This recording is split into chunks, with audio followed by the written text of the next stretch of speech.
Hi friends, आज अपन बात करें घर में बेटा है या बेटी कैसे पता चलता है। प्रेगनेंसी के वक्त महिलाओं के अंदर कई हार्मोन्स के बदलाव होते हैं। एक बदलाव होता है मिलिनिन हार्मोन का नामक हार्मोन की मात्रा ज़्यादा होने से नाभिक लाइन बन जाती है। इसे नाभिक लाइन या मिलीलाइट भी कहते हैं। बहुत सारी महिलाओं का मानना है कि वो लाइन गहरी होती है तो लड़का होता है और वो लाइन हल्की होती है तो लड़की होती है। तो यह हार्मोन वातावरण के बदलाव से होता है। जैसे कि आप गर्मी वाले वातावरण में रह रहे हैं तो ये लाइन गहरी हो सकती है, और सर्दी वाले वातावरण में रह रहे हैं तो ये लाइन थोड़ी हल्की हो सकती है। ये लाइन किसी के होती भी है, किसी के नहीं भी होती है। इस लाइन से आपकी प्रेगनेंसी में या आपके बच्चे पे या आप पे कुछ फ़र्क नहीं पड़ता, क्योंकि ये लाइन एक वातावरण की वजह से आती है। गर्मी का वातावरण तेज़ होगा, हार्मोन्स के ज़्यादा बैलेंस, हार्मोन्स का ज़्यादा बढ़ जाना, उस वजह से इस लाइन का होना होता है। इससे ये मालूम नहीं होता कि आपके पेट में बेटा है या बेटी, बस ये एक हार्मोन्स की मात्रा ज़्यादा होने की वजह से होता है। तो इससे कुछ मालूम नहीं होता कि पेट में बेटा है या बेटी। खुद की बात बताती हूँ, मेरी फर्स्ट प्रेगनेंसी में ये लाइन खेरी थी। हिसाब से तो मेरे को बेटा होना चाहिए। मेरे पहली बेटी है और मैं अपने बेटा बेटी दोनों से बहुत प्यार करती हूँ। दोनों मेरे लिए मायने रखते हैं। इसी तरह से हर माँ के लिए अपनी औलाद, चाहे वो बेटा हो चाहे वो बेटी हो, वो उसको बहुत प्यारा होता है। जानना भी सही नहीं है कि आपके पेट में क्या है।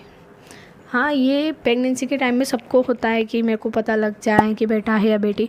बहुत सारी लेडीज़ें, पुरानी जो औरतें होती है, वो पेट देख के बताती है। कोई कहता है जो गोल शेप होती है वो लड़के की होती है, और जो पेट थोड़ा सा फैला हुआ होता है वो लड़की की होती है। बहुत सारी चीज़ों को मानते हैं। नाभि थोड़ी सी जो बाहर की तरफ होती है तो वो बेटा होता है, और नाभि जो अंदर की तरफ फैली हुई होती है तो बेटी होती है। पर देखा जाए तो नाभि का भी ये होता है कि पेट पे बच्चा जब किक करता है तो वो नाभि बाहर आती है।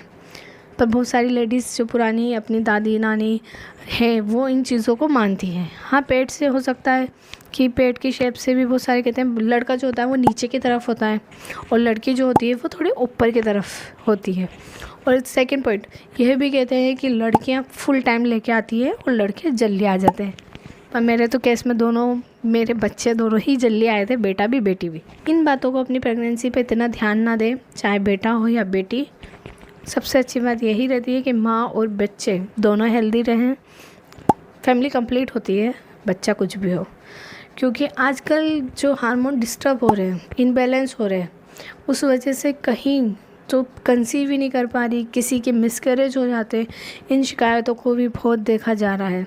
उन चीज़ों को ध्यान रखें जैसे आपके मिसकैरेज नहीं हो। अपना अगला टॉपिक यही रहेगा कि मिसकैरेज के वक्त मिसकैरेज किन चीज़ों से नहीं हो, उन चीज़ों पे अपना ध्यान रखें। क्योंकि आज के टाइम पे कंसीव करना बहुत बड़ी बात है। क्योंकि पहले की लेडीज़ों को कंसीव बहुत जल्दी हो जाते थे। आज के हार्मोन इनबैलेंस होना, फास्ट फूड, ये बाहर का खाना, इन वजह से बहुत सारी तो कंसीव नहीं कर पाती। बहुत वजह होती हैं। तो अपन इसको अगले टॉपिक में ज़रूर डिस्कस करेंगे। तो मैं अपनी वीडियो को यहीं पूरा करती हूँ, और आप प्लीज़ मेरी बात को समझे होंगे। तो अपने बच्चों को, अपनी फैमिली को कंप्लीट करें, चाहे हेल्दी फैमिली बनाएं। Thank you.